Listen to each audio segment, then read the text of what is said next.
Vamos entrar agora no último tópico do Python intermediário, que é CLI, CLI, ou comandos pelo terminal. Então, vou colocar uma pasta aqui chamada 5, CLI, que eu vou colocar uma pasta, um diretório chamado a.intro, e aqui vamos criar um arquivo .py chamado intro. Bom, qual que é o nosso objetivo aqui em primeiro lugar, né? O que a gente quer fazer é conseguir executar o programa, os programas.py pelo terminal. Mas, pô, a gente já não está fazendo isso? Eu já não tenho clicado aqui no Run, e essencialmente quando eu clico um Run aqui, o que ele está fazendo não é chamar um Python exe e executar um programa.py em particular? Sim, na prática é isso que a gente está fazendo, né? Eu já estou executando pelo terminal um determinado programa.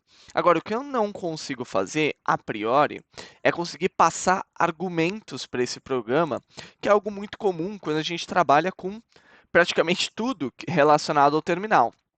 Então, se você já trabalhou com determinadas funções ou funcionalidades do terminal, seja no Windows, Linux ou Mac, você deve saber que quando você vai escrever qualquer coisa aqui, você muitas vezes passa determinados argumentos para a sua linha de comando. Então, sei lá, se eu quero, por exemplo, clonar um repositório GitHub, eu faço git clone alguma coisa. Então, quando eu faço git clone, eu estou falando, olha, passe para o glitch o comando clone com o argumento x, que é o repositório que eu quero passar. E vai ser muito comum, quando a gente estiver executando os nossos programas de ciência de dados, que a gente queira fazer isso também. Um exemplo seria da gente querer passar um caminho diferente para onde está contido o conteúdo dos nossos arquivos. Um outro exemplo seria a gente querer utilizar um algoritmo ou outro para fazer um tipo de modelo, e assim vai. Então, a gente conseguir justamente adicionar esses argumentos para a execução da linha de comando vai ser super importante. E a verdade é que o Python tem uma série de funcionalidades que permitem fazer isso. Então vamos agora falar sobre quais são essas funcionalidades. Bom, o Python tem uma biblioteca interna, que é uma biblioteca padrão da linguagem, que é o argparse. Então, o argparse, ele tem esse nome que é de Argument Parser, ou seja, é, processamento de argumentos, seria o nome em português, que é justamente fazer isso, eu conseguir passar argumentos para a minha linha de comando e processar esses argumentos durante a execução do meu programa. Esse é o que o argparse faz. E ele é uma ele é um pacote bastante rico até em termos de conteúdo. Mas na prática a gente não usa o argparse na maioria das vezes, porque ele é muito cru. Ele é, digamos que ele tem boas funcionalidades, mas a gente ainda tem que escrever muito código em cima do argparse. Então, na prática, o que eu prefiro utilizar é uma outra biblioteca, que é a biblioteca chamada Click, que aqui eu acho que eu já instalei o Click, mas se vocês não tiverem instalado, aqui já tem o link dela, vou até colocar ele aqui. Essa é a biblioteca que a gente está falando. O Click, ele é justamente uma biblioteca que é utilizada para gerenciar argumentos de linha de comando em Python. Então está aqui. E aqui a documentação deles é super rica. E para instalar o Click, você pode pesquisar no Google um conda install Click. Se não me engano, o conda install Click ele é feito pelo conda Ford. Aqui ele já aparece o primeiro link, apesar de eu ter colocado errado aqui. Então, tá aqui, carregando. Tá aqui. Não, é pelo próprio Anaconda, dá para instalar. E aí a última versão dessa aula é o 8.0.4, então você pode copiar esse cara aqui para o seu terminal para poder instalar essa biblioteca aqui. No meu caso, eu aparentemente já instalei, então a gente já pode dar um import clique aqui e utilizá-la. Bom, e como que o clique funciona? O Click é uma biblioteca que funciona a partir de decoradores. A gente não estudou decoradores em Python E eu nem vou ensinar vocês a construir decoradores, que eu não acho que seja um negócio tão comum.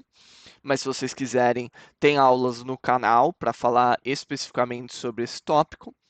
É, Mas o que é um decorador de função? Essencialmente é aquele arroba alguma coisa que a gente viu, por exemplo, no static method, que a gente colocou em cima dos métodos de classe, por exemplo, em programação orientada a objeto, que muda o comportamento de uma função. No caso do click, o método, o decorador que a gente vai usar vai ser sempre click ponto alguma coisa.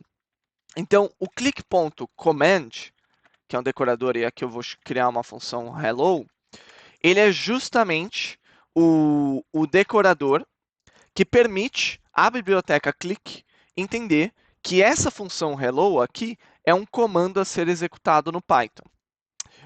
Então, se eu vier aqui colocar um click hello, e aí eu posso colocar aqui um click.echo, e aí eu posso colocar um olá mundo, por exemplo.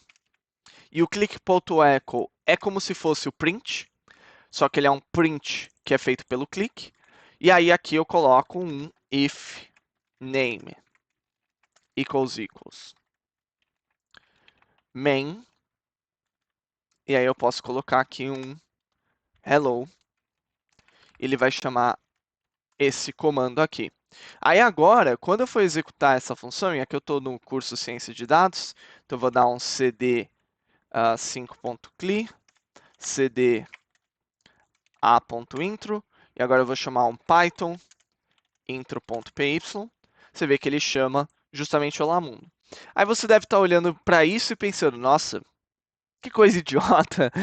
Você chamou, importou uma nova biblioteca, adicionou um decorador para uma função, mas em essência, o que você fez foi com ou sem esse cara, sem o decorador ou com o decorador, o resultado vai ser basicamente o mesmo, né? Se eu trocar isso aqui por click echo e colocar um print, rodar esse cara aqui, eu imprimo lá mundo, não estou usando em nada a biblioteca click, então o que, que eu estou adicionando aqui de útil? Agora, olhando para essa função, realmente eu não estou adicionando nada muito útil. Mas eu começo a adicionar algo útil quando eu começo a adicionar outras opções do click. Então, por exemplo, adicionar aqui um click e eu vou colocar ponto option. E aí eu vou adicionar aqui a opção, vai ser o traço traço count. Eu vou colocar aqui que o valor padrão dele, default, é 1. E eu vou colocar um help número de olás que devemos fazer. Alguma coisa assim. Aqui eu vou passar para dentro o count. E aí agora o count, vou dizer que é um número inteiro. Eu vou colocar um for i in range count. E eu vou colocar click echo lá mundo. Agora, quando eu executar a minha função de novo, parece que não mudou nada. Mas o que, que eu posso fazer? Eu posso passar esse argumento no meu terminal. Então agora eu posso fazer um traço traço count, colocar aqui, por exemplo, 4, e agora ele vai imprimir 4 alamundos. E isso, certamente, a gente não conseguia fazer diretamente pelo terminal antes de adicionar o clique, porque essencialmente o que eu fiz foi, eu adicionei aqui para o clique uma opção que eu estou esperando receber, e a partir do recebimento dessa opção, eu imprimo a minha mensagem. Só que o nível de customização que a gente pode fazer é maior. Eu posso, por exemplo, colocar aqui um click option, colocar aqui um traço traço name, eu vou colocar um prompt aqui, seu nome, e aqui eu vou colocar ajuda, nome da pessoa. Aqui eu vou colocar um novo argumento, que é o nome, colocar aqui nome, só para passar aqui corretamente. E aqui eu vou trocar por nome e transformar isso numa f-string. Agora, quando eu executo, ele me pergunta qual é o meu nome. Agora eu vou colocar aqui Pedro. E ao invés de aparecer olá mundo, aparece Olá Pedro. Então é quase como se eu tivesse passado um argumento aqui, nome, que chama aquela função que a gente viu há várias aulas atrás no começo do Python, que era o input. Então, o clique está me permitindo não só configurar o comportamento de um comando, como também esperar inputs no runtime de um comando e passar esses argumentos que ele coleta diretamente do meu terminal para alterar o comportamento da minha função. E a gente vai ver que a biblioteca é muito mais rica do que isso também, que a gente vai ver agrupamento de funções, diferentes de argumentos e opções, os vários tipos de dados que a gente consegue passar como opção e assim vai. Então, a gente vai ver aqui nas próximas sessões como trabalhar e fazer o uso dessa biblioteca Click. Mais do que isso, uma coisa que eu acho muito útil no Click é a capacidade de colocar, por exemplo, o traço help. Que o traço help aqui, ele me dá qual que é o conteúdo do meu programa. Então ele fala, ó, Python intro help, que a gente vocês já devem ter chamado esse help para outras funções na sua vida, ele me fala exatamente quais são as opções que eu tenho para executar esse programa. Então eu tenho o count, que é um integer, que é o número de Elastic que devemos fazer, o nome, que é um texto, que é o nome da pessoa, e o help, que me mostra a mensagem de ajuda. Então eu ainda consigo automaticamente pelo clique, colocando essas várias configurações e depois a gente vai definir descrição da função e assim vai, customizar e ajudar o nosso usuário a ler o nosso programa de maneira mais rápida e aprender como utilizar de maneira mais eficiente. Então, nas próximas sessões, vamos ver como a gente consegue trabalhar de maneira eficiente com essa biblioteca.